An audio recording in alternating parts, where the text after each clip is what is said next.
Fala aí, meu povo do Enem. Se liga que hoje é dia de mais uma aula braba de gramática, daquele jeitão de cursinho raiz que você gosta. Mas antes, tem um presente para você. Baixe agora de graça o nosso e-book Como Estudar para o Enem. O link está aqui na descrição, abaixo do vídeo. Vai te ajudar a montar um plano de estudos estratégico que funciona. Agora, sem mais delongas, vamos para a nossa aula de gramática. Sinais de pontuação. Por que o sinal de pontuação é muito importante nas provas do Enem? Porque através dos sinais de pontuação, o Enem avalia a pessoa se ela tem domínio da gramática. Um exemplo disso temos a prova de redação. Se a pessoa não souber colocar a pontuação no lugar devido, o Enem percebe que aquela pessoa não tem domínio de gramática. Além disso, também o sinal de pontuação serve para dar uma pausa na leitura para a pessoa poder compreender melhor o texto. Bem, então, por que isso importa?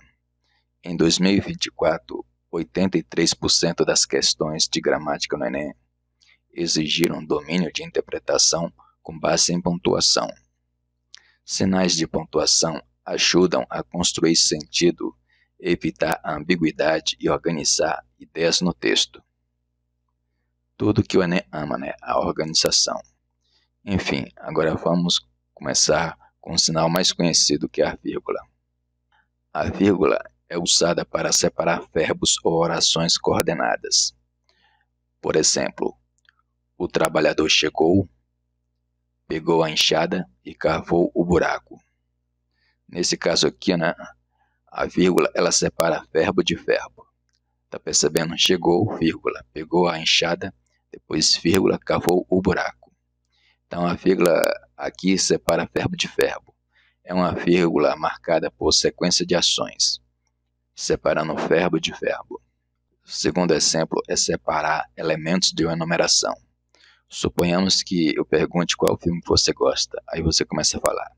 Eu gosto de filme de drama, comédia, suspense, musical. E para isso é necessário você usar vírgula, né? Porque não tem aqui aqueles conectivos como preposição ou conjunção. Então, quando as palavras estão separadas desse jeito, é necessário pôr a vírgula. O terceiro exemplo, isolar termos explicativos ou expressões intercaladas. Por exemplo, os pacificadores, contudo, não conseguiram acordo.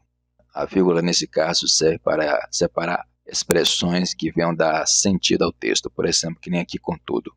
Os pacificadores, contudo, não conseguiram acordo. Podia ser os pacificadores, porém não conseguiram acordo. Tipo para dar uma pausa na leitura. O quarto exemplo, destacar orações adjetivas explicativas. Pedro Alves Cabral, o descobridor do Brasil, ancorou em terras brasileiras. Aqui, essa parte, o descobridor do Brasil, é para dar um destaque, que Pedro Alves Cabral foi quem descobriu o Brasil. E é necessário por vírgula, para chamar a atenção disso, né? Mostrar quem é realmente Pedro Alves Cabral. Pedro Alves Cabral, o descobridor do Brasil, ancorou em terras brasileiras. Eu poderia falar desse jeito.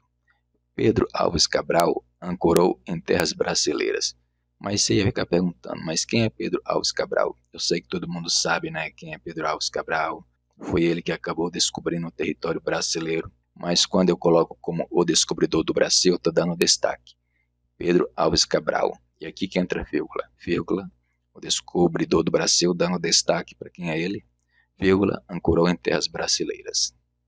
Bem, se você já está gostando desse conteúdo, inscreve no canal se não é inscrito, deixa um like aí, aperta o sininho e vamos mais para frente. Agora eu quero falar do ponto e vírgula. Quando usar o ponto e vírgula?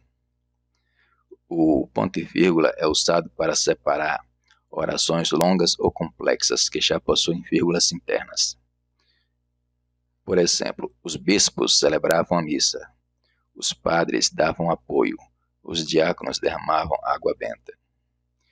Nesse caso aqui a gente está se referindo à religião, né? Mas estamos falando de cada pessoa aqui com determinada função. Por exemplo, os bispos celebravam a missa, os bispos.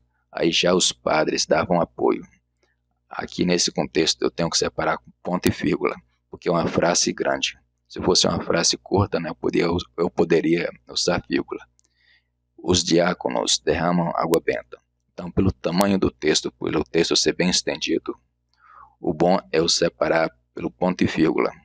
Outro exemplo para marcar contrastes ou oposições.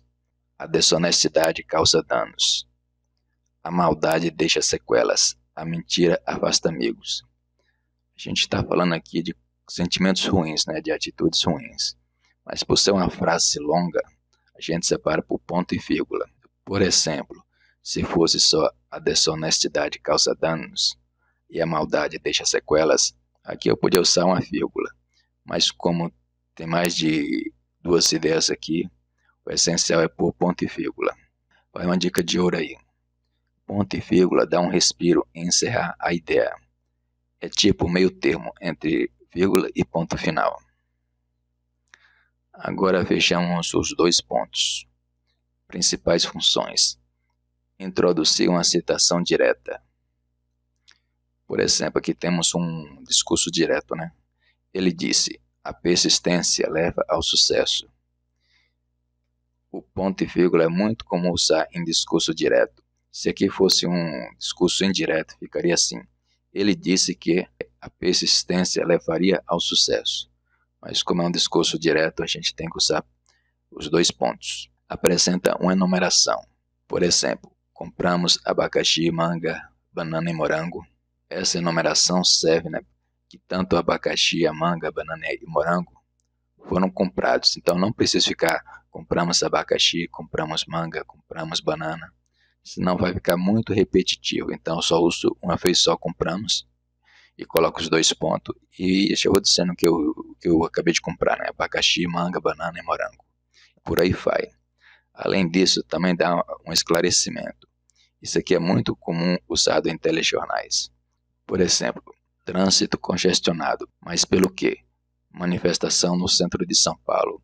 Isso é muito comum usado em título de jornais. O vídeo tá demais, né? Eu sei que você está gostando. Portanto, já compartilha esse vídeo aí para o seu amigo. Aí no grupo do SAP. Continuando. Ponto final. Função básica. Encerrar um período ou um pensamento completo. Exemplo. Minha avó completa 100 anos. A criminalidade precisa acabar. Aqui percebe, né, que você não tem nem vírgula nem ponto e vírgula. É uma frase só e você coloca o ponto e terminou. O ponto final é usado para marcar a conclusão de ideias nos textos dissertativos e narrativos. Agora vejamos as aspas, que é pouco comum, pouco usada, mas é bom a gente ver aqui. Ela é usada em citação textual.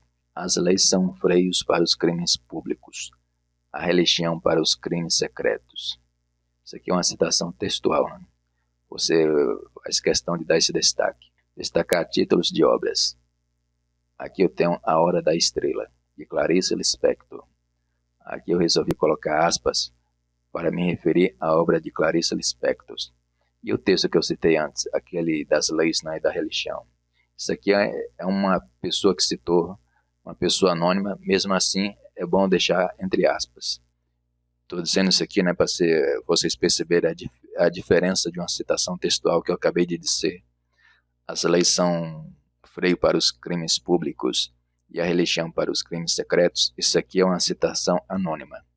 Mesmo assim, é bom pôr as aspas, para se referir que é uma fala. E já diferente de uma obra, aqui a obra eu coloco entre aspas e cito o autor. No caso aqui, né, A Hora da Estrela, de Clarice Lispector. Eu também posso usar aspas para um tom bem irônico. Por exemplo, ele é um gênio da sala. Para não dizer, né, ele é o burro da sala. Então, entre aspas, serve para dizer o contrário. Se eu coloquei aspas no gênio, eu quero dizer o contrário disso, para dizer que a pessoa não é pouco inteligente. Me diz aí nos comentários qual desses sinais você sempre confunde. Bora trocar a ideia aí. Uma curiosidade rápida. Segundo o estudo da UFRG, mais de 70% dos estudantes que fizeram a redação erram regras básicas de pontuação. O que eu disse no início da aula. Agora vamos para a nossa questão. Questão estilo Enem. O texto. A professora explicou com paciência a importância da vírgula. Os alunos atentos compreenderam o conteúdo. Contudo, na hora da prova, muitos, infelizmente, esqueceram. Nossa pergunta. No trecho acima, o uso das vírgulas indica: letra A, apenas pausas respiratórias obrigatórias. Letra B, o uso incorreto da vírgula, já que ensola sujeitos. Letra C, o uso estilístico da pontuação sem função gramatical. Letra D, o ensolamento de elementos intercalados para clareza e ênfase. E letra E, uma tentativa de imitar o padrão de linguagem oral. Então você dá a pausa aí no vídeo que no instante eu trago a resposta. O gabarito é a letra D. Explicação. As vírgulas são usadas para ensolar elementos intercalados como com paciência, atentos, infelizmente. Isso traz clareza ao texto e ênfase às ideias secundárias, sem comprometer o sentido principal da frase. É isso aí, galerinha. Agora você está muito mais preparado para encarar aquelas questões cabulosas de gramática no Enem. Se curtiu, deixa o like, comenta aqui o que achou, compartilha com a galera e ative o sininho. E baixe nosso e-book gratuito na descrição. É o mapa da mina para quem quer passar de verdade no Enem. Valeu por assistir. Até a próxima aula.